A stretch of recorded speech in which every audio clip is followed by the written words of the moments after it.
বর্তমান সৌদি আরবের মালিক পক্ষরা একটা সুবিধা পাইছে কি, সাপ্লাই বা বাইরের থেকে লোক নিয়া 1 মাস কাজ করাইব,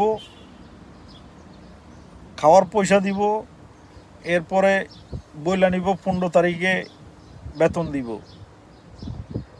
নেওয়ার পরে কি করে জানেন, 1-1.5 মাস কাজ করাইয়া আসতে আপনি বেতন চাইবেন, দিচ্ছি দিমু বইলা বাস তারে নারে শুরু করে দিব।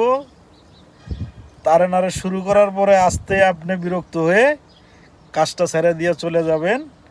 তখন ওনার পকেটে ওই বাকি টাকাটা তো উনি নিয়েই নিছে, উনি তো কিনার। লোকের তো অভাব নাই, লোক তো চাইলেই পায়। এই জন্যই বলি সাবধান, সবাই আসতে কাজ করতে গেলে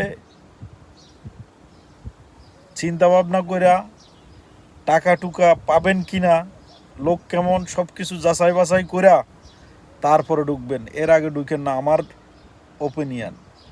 বাকিটা বলতে পারি না। ভালো থাকেন সবাই।